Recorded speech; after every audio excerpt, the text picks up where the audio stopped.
So now there is need to understand what is political party. Political जो party होती है, there is nothing but a group of people who come together to contest election and hold power in the government. यानी आपकी जो political parties होती हैं वो एक तरीके से एक हम आपकी तरह ही एक ग्रुप होता है, जहाँ पे फॉर एग्ज़ाम्पल मैं और मेरे कुछ फ्रेंड्स हैं, वो एक ग्रुप बना के इलेक्शन कमीशन के पास जाते हैं और उनसे कहते हैं कि now we want to become the political party. तो वो एक तरीके से आपको कुछ सिंबल प्रोवाइड कराते हैं आपकी पार्टी का, आप उसमें पार्टी में पार्टिसिपेट कर सकते हो, आप उसका पार्ट बन सकते हो या नहीं, ये आपका सारा कुछ डिसाइड होता है इलेक्शन कमीशन के थ्रू। तो ऐसे ही जो पॉलिटिकल पार्टीज़ रहती हैं, देयर इज़ नथिंग, एक ग्रुप होता है जो कि एक इलेक्शन रहता है, उसको लड़ती हैं, अपने जो रिप्रेजेंटेटिव हैं वो पार्लियामेंट में अपने रिप्रेजेंटेटिव को लाती हैं और इसके बाद में गवर्नमेंट को फॉर्म करती हैं, और जो गवर्नमेंट रहती है वो पॉलिसीज़ बनाती है, पब्लिक के लिए काम करती है। बेसिकली अगर हम जो पॉलिटिकल पार्टी रहती है, अगर उसके हम कंपोनेंट की बात करते हैं, तो बेसिकली उसके यहाँ पे 3 कंपोनेंट्स हमें देखने को मिलते हैं। 3 कंपोनेंट्स यहाँ पे उसको देखने को मिलते हैं। द फर्स्ट कंपोनेंट्स जो रहता है वो लीडर्स रहता है, और दूसरा जो रहता है वो एक्टिव मेंबर्स रहते हैं, और जो तीसरा रहता है वो फॉलोअर्स होते हैं। ये एक सिंपल सी पॉलिटिकल पार्टी के बारे में बात होती है। अब हम इसकी अगर एग्जैक्ट डेफिनेशन की तरफ बढ़ें तो what is they are saying, the political party are the voluntary association or the organized group of individuals who share the same political views and who try to gain power via constitutional means and who desire to promote national interest। यानी कि जो political parties आपकी रहती हैं, they are the voluntary association. Voluntary का मतलब यहाँ पे होता है कि जो खुद की इच्छा से बनना चाहें, और एक ऑर्गेनाइज्ड आपका ग्रुप होती हैं। किसका ग्रुप होती है? इंडिविजुअल का ग्रुप होती हैं। इंडिविजुअल्स इसीलिए यहाँ पे दिया हुआ है, it can be individuals, but mainly जो पार्टी होती है वो ग्रुप वाइज बनाई जाती है, क्योंकि एक सिंगल पर्सन, एक इंडिविजुअल जो रहता है वो आपकी पार्टी को क्रिएट नहीं करता है। who share the same political views, who try to gain power via the constitutional means, यानी कि कॉन्स्टिट्यूशन जो रहता है उसके थ्रू वो पावर को ग्रांट करना चाहती हैं। who want to जो which desire to promote national interest, और जो नेशनल इंटरेस्ट रहती हैं उसको एक तरीके से गेन करना चाहती हैं, उसको प्रमोट करना चाहती हैं। अगर हम इसके फंक्शंस की बात करें कि जब एक पार्टी बन जाती है, पॉलिटिकल एक राजनीतिक दल जब वो बन जाता है तो उसका काम क्या होता है। सबसे पहले तो जैसे अभी हमारे लोकसभा के इलेक्शन हुए, तो उसके बाद में अगर जैसे जो पार्टी मेजॉरिटी में बन जाएगी तो वो एक लोकसभा इलेक्शन में पार्लियामेंट का मेंबर बन जाएगी, और जो हार जाएंगी वो एक तरीके से रोल प्ले करती हैं ऑपोजिशन की तरह। और इनका जो मेनली फंक्शन होता है वो होता है ensuring welfare of the people, यानी कि जो वेलफेयर रहता है एक तरीके से पीपल का, उसको इनको प्रमोट करना होता है। फॉर एग्ज़ाम्पल इनके लिए पॉलिसी बनाना, इनके लिए इक्वलिटी को प्रोवाइड कराना, इवन जो आपके वेरियस लॉज रहते हैं उनको इम्प्लीमेंट करने के पहले आपको एक अकाउंटेबिलिटी को शो करना कि वो आप के लिए जो चीज़ें प्रेफरेबल हैं, जो चीज़ें बनाई गई हैं, उनको मद्देनज़र रखते हुए एक तरीके से ओवर एंड ऑल जनता की खुशी के लिए काम करना। फिर इसके बाद में रोल ऑफ ऑपोजिशन का भी काम करती हैं, यानी कि जो पॉलिटिकल पार्टी जो है गेन नहीं कर पाती है मेजॉरिटी को, जो हार जाती है पॉलिटिकल पार्टी, तो वो एक तरीके से काम करती हैं आपका जो ऑपोजिशन की तरह। फिर अगर हम इस इन द मॉडर्न टाइम अगर हम इसको पॉलिटिकल जो पार्टीज़ रहती हैं उनको डिवाइड करें, तो ये 4 फेज़ में आपको डिवाइड यानी कि डिवाइडेशन इनका देखने को मिलता है। The very first we start with the reactionary parties, the conservative parties, the liberal parties, and the radical parties. The reactionary parties are the cling to old social, economic, and the political institution, यानी कि जो आपके पुराने social, economic और political institution रहते हैं, यानी कि आपके जो पुराने कल्चर होते हैं, सोशली देखा जाए, इकोनॉमिकली देखा जाए, तो आपके जो पुराने लॉज वगैरह रहते हैं इकोनॉमी को लेकर, पॉलिटिक्स इंस्टीट्यूशंस देखे जाएं, यानी कि आपके जैसे पार्लियामेंट हुआ, संसद भवन, इसके बाद में ये सारी चीज़ें देखी जाए, तो उन्हीं यानी कि जो पुराने लोगों के थ्रू बनाई गई है उसी को आगे प्रमोट करना, उसी के बेस पे लॉज लाना, उसी को अमेंड करके चलना, ये सारी आपके हो जाते हैं इंस्टीट्यूशन। तो ये एक तरीके से पुरानी जो चीज़ें हैं उनको एक तरीके से रीन्यू करके, उनमें थोड़ा सा फर्नीचर ऐड करके आप जो नई चीज़ें हैं उनको प्रमोट करते हैं। तो these are the reactionaries parties. और अगर हम इन रिएक्शनरीज पार्टीज़ की बेसिकली बात करते हैं तो we will get to know कि ये एक तरीके से राइटिस्ट पार्टी भी आपकी कहलाती हैं। और rightist party are the parties जो कि करंटली देखा जाए तो BJP is a rightist party. फिर सेकेंडली होती है जो कॉन्जर्वेटिव पार्टीज़ होती है। Conservative party are the parties जो कि एक तरीके से रिएक्शनरी पार्टीज़ को ही फॉलो करती हैं। फिर आती है आपकी liberal parties. Liberal parties are the parties जो कि एक तरीके से एग्जिस्टिंग जो आपका इंस्टीट्यूशन रहता है उसको फॉलो नहीं करती हैं। वो चाहती हैं कि कुछ चेंजेस हों और कुछ रिफॉर्म्स हो उनके अकॉर्डिंग। इनको लेफ्टिस्ट पार्टी भी कहते हैं, जिसमें आपकी जो कांग्रेस वाली पार्टी है वो एक तरीके से जो है वो लेफ्टिस्ट पार्टी यानी कि लिबरल पार्टीज़ में आती है। फिर चौथी जो पार्टी है दैट इज़ रेडिकल पार्टी, जो कि फॉलो करती हैं आपकी जो लिबरल पार्टीज़ रहती हैं उनको फॉलो करती हैं। These are the parties which are known as the radical parties. इसमें आपकी जो पार्टीज़ आती हैं वो होती हैं सीपीआई और सीपीएम। इनका जो फुल फॉर्म होता है that is communist party of India. And ये भी आपकी एक तरीके से कम्युनिस्ट पार्टी ऑफ इंडिया ही होती है, बट ये जो फॉलो करती है ये मार्क्स के जो रूल्स रहते हैं, रेगुलेशंस रहते हैं उनको फॉलो करती है। मार्क्सिस्ट को पढ़ना इतना इम्पोर्टेंट है अभी पॉलिटी में, but not today's class, but एक सिंपल ओवरऑल व्यू देने के लिए जो मार्क्सिस्ट रहते हैं वो एक तरीके से न्यूट्रल जो आइडियोलॉजी रहती है उस पर यकीन करते हैं कि जो एक्चुअली में कंडीशन है आपकी किसी एक, जैसे एक नेशनलिस्ट पार्टी रहती है और जो कि विश्वास करती है कि विश्वास इस पे करती है, किसी एक पर्टिकुलर आइडियोलॉजी पे विश्वास करना।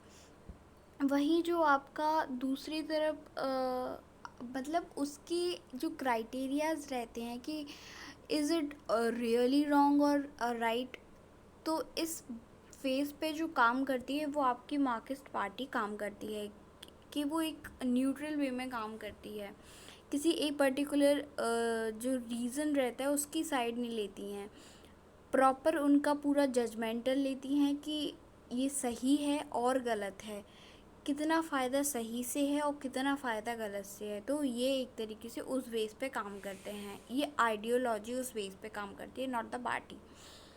सो the next we are moving कि political party are the classified on the ideologies as well. यानी कि जो आइडियोलॉजी रहती हैं उनके बेस पे भी आपकी जो पॉलिटिकल पार्टीज़ बनाई जाती हैं। जैसे आपकी सीपीआई और सीपीएम है are the example of the leftist party, Congress of the centric party and the BJP is the example of the rightist party. ये तो हम डिस्कस कर ही चुके हैं। फिर हम यहाँ पे बात करते हैं कि there are 3 kind of party system in the world. In the world we have a 3 party system in the world. The very first start with the आपका 1 party system, 2nd party system and the multi party system.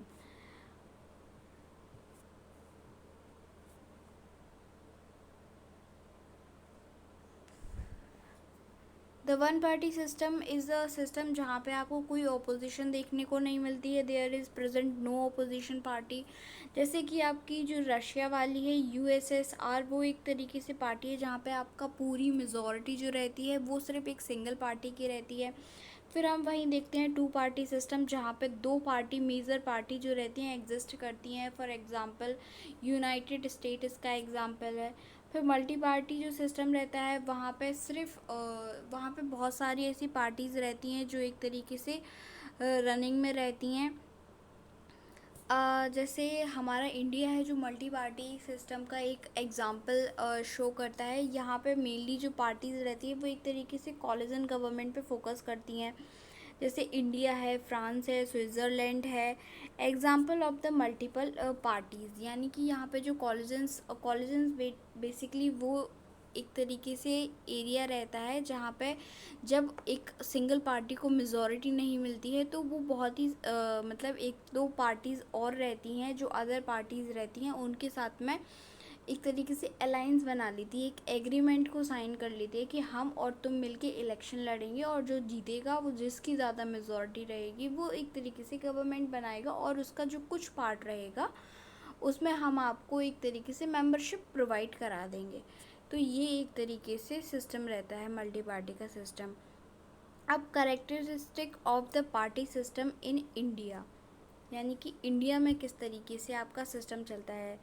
The following are the characteristic of the party system in India. The multi party system in India. Multi party system की अगर हम बात करते हैं यहाँ पर तो हम देखते हैं the continental size of the diversified characteristic of the Indian society the adoption of the universal adult franchise, the peculiar type of the political process have the given rise to a large number of the political parties. In fact, India has the largest number of the political parties in the world. The further, India has all categories of the parties: the leftist party, centrist party, right parties, and so on. The consequently and the parliament hung assemblies and the coalition government has become a common phenomena in the Indian politics. यानी कि आपका जो multi party का system यहाँ पे basically इन्होंने categorise किया गया है। तो इन्होंने बताया कि हमारे यहाँ पे बहुत ही ज़्यादा टाइप की एक तरीके से जो है मल्टी पार्टी सिस्टम जैसे कि हमने प्रेफर किया है। तो वहाँ पे कॉलिजन बेस एक तो गवर्नमेंट रहती है और बहुत सारी यहाँ पे ऐसी पार्टीज़ बनाई गई हैं। फॉर एग्जांपल लेफ़्ट पार्टी बनाई गई है, सेंट्रल पार्टी बनाई गई है, राइट पार्टीज़ बनाई गई है। तो ये एक तरीके से पार्टीज़ के इन्होंने कुछ नाम कैटेगराइज कर दिए हुए हैं। These are not as much important. फिर दूसरा आ जाता है आपका वन डोमिनेंस का सिस्टम यहाँ पे आ जाता है। वन डोमिनेंस में एक तरीके से जैसे कि कोई एक ही पार्टी रहे जो एक तरीके से जो वर्ल्ड लेवल पे हमने तीन जो सिस्टम को पढ़ा, one party system, two party system and the multi party system. तो कुछ टाइम तक जो हमारी जो वन पार्टी सिस्टम का डोमिनेंस रहा वही यहाँ पे बताया हुआ है कि सबसे पहले जो कांग्रेस सिस्टम यहाँ पे चला हुआ था वो डोमिनेंस में रहा। फिर कांग्रेस के बाद में यहाँ पे एक मार्केट पॉलिसी को लाया गया, यानी कि एक तरीके से एवोल्यूशन को यहाँ पे प्रेजेंट किया हुआ है कि किस तरीके से एवोल्यूशन हुआ हमारे यहाँ पे पॉलिटिकल पार्टीज़ का। दूसरा वन डोमिनेंट पार्टी के बाद में आपका जो मार्केट पॉलिसी चला। मार्केट पॉलिसी में बेसिकली आपने देखा कि जो कांग्रेस है वो कहीं ना कहीं हारना शुरू कर जाती है और एक तरीके से कुछ उसको टर्म में जो जनरल इलेक्शन कराए जाते हैं वहाँ पे उसको वोट देखने को मिलते हैं। जब थर्ड फेज़ आ जाता है तो यहाँ पे मल्टी पार्टी का सिस्टम शुरू हो जाता है। मल्टी पार्टी का सिस्टम जब यहाँ पे 1977 में इंदिरा गांधी की जो गवर्नमेंट रहती है वो एक तरीके से हार जाती है, तो वहीं से इसका जो वन डोमिनेंस पार्टी का सिस्टम है वो एक तरीके से ख़त्म हो जाता है। One dominance party system has been removed. फिर मल्टी पार्टी जो सिस्टम आता है और आपकी जो जनता पार्टी की गवर्नमेंट रहती है वो एक तरीके से फॉर्म्ड होती है। जनता पार्टी की जो गवर्नमेंट फॉर्म होने के बाद में यहाँ पे जो एक तरीके से दूसरी गवर्नमेंट है वो पावर में आ जाती है और जो पहली बार इंडिया में first time in India in non Congress government ruled in Delhi basically. फिर जनता पार्टी जो रहती है वो एक इतनी ज़्यादा मेजॉरिटी में आ जाती है कि वो एक सिंगल पार्टी ही रहती है उस ईयर की जो डोमिनेंट रहती है, एक तरीके से अकेले वो फॉर्म करती है गवर्नमेंट। फिर आपका जो चौथा फेज़ आता है उसको बोलते हैं, चौथे फेज़ को आपको बोला जाता है basically loose bipolar alliance. Loose bipolar alliance का मतलब होता है, अलाइंस का मतलब बेसिकली ये होता है कि आप एक एग्रीमेंट कर रहे हो किसी कंट्री के साथ या फिर किसी ग्रुप के साथ।